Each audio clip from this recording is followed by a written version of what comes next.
Today we have the latest news, if you want to call it news, from the swamp, otherwise known as Washington, D.C.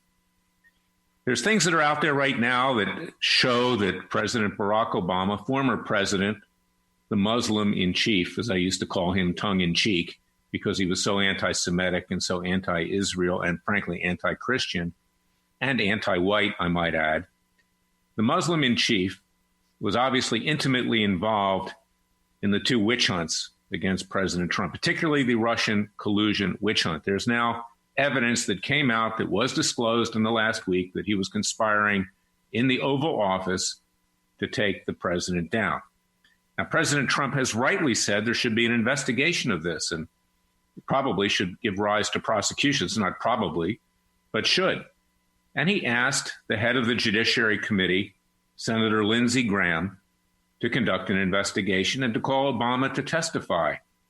But true to form, and this tells you something about Capitol Hill, it's basically for show, it's not for dough, it's for appearances, it's not for reality. Make a lot of noise, but do nothing. Lindsey Graham is refusing to call Obama in front of the Senate Judiciary Committee. Now, I'm going to be blunt. I'm a civil rights lawyer, and I believe in equal rights for everybody, so I don't want you to take this the wrong way, but it's because Obama is African-American and a former president that he won't be called in front of that committee. And Lindsey Graham, who has his own secrets to hide, and I won't get into that here, everybody knows what they are, doesn't want to expose himself, no pun intended, to blowback. Maybe it is pun intended. And this is something which is symptomatic of Washington, D.C. It's mutual assured destruction among the establishments of both major political parties. They are both corrupt to the core. They both are more interested in stuffing money into their pockets and acquiring power than representing the interests of the American people.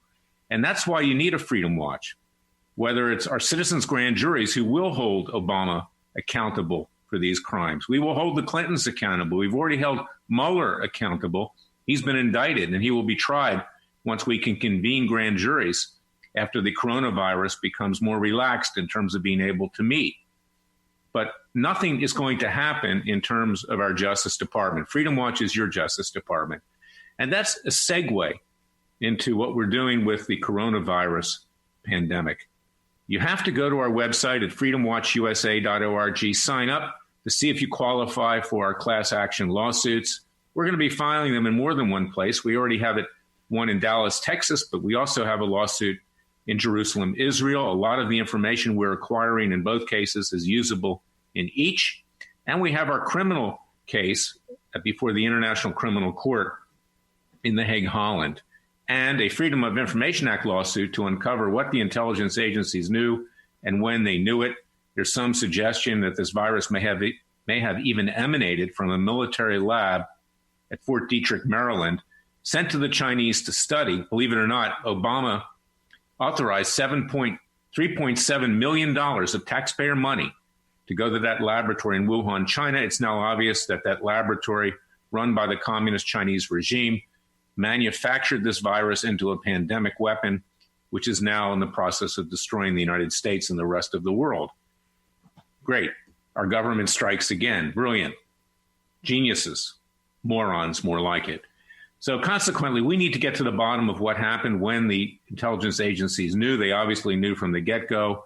They probably did not tip President Trump off on time. They set him up. And he is in dire straits in terms of re-election right now. I don't care if you have the brain-dead Joe Biden or not. He's in office. He's going to get blamed for what's happening right now. And that's why he needs to be much more aggressive with regard to communist China. That's why his attorney general should be ordered, not asked, ordered, to support Freedom Watch's class action lawsuits and criminal complaints. But even if they don't, we will do it and are doing it on our own.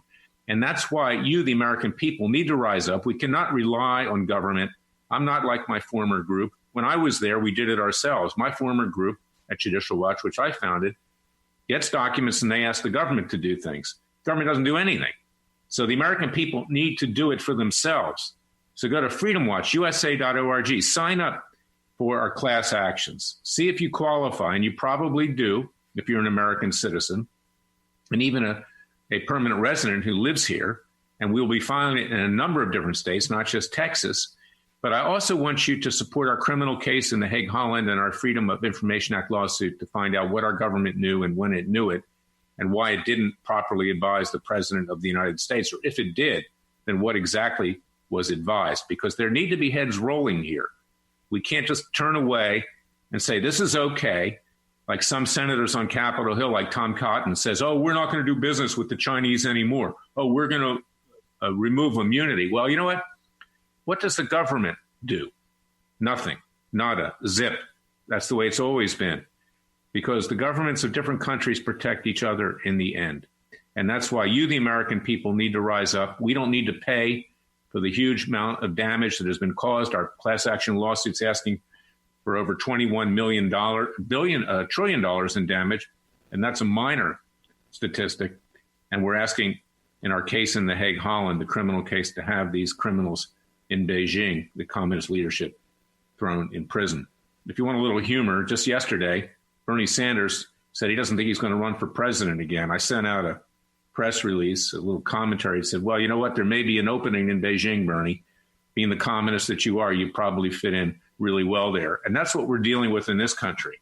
A lot of socialist communists, people who want to take this country down. We need to rise up, join Freedom Watch, join our class actions, join our criminal cases, join our citizens' grand juries, and share this webcast, which is a podcast, at iTunes, Spotify, Roku, Amazon Fire, Facebook, Twitter. Get it out far and wide. Sign up to see if you qualify to be a class action plaintiff in our case in Dallas, Texas, and elsewhere. Support our criminal case. And I want to ask you to please do something. Get off the couch, put the popcorn down, turn off Hannity, turn off Fox News, and get to work, because we need to save ourselves. We can't depend on government. God bless you. God bless your family. Stay safe. Go to freedomwatchusa.org, join our Justice League, and actually do something. And I'll be back tomorrow with another special podcast, Special Prosecutor with Larry Klayman. Until then, thank you for listening to me.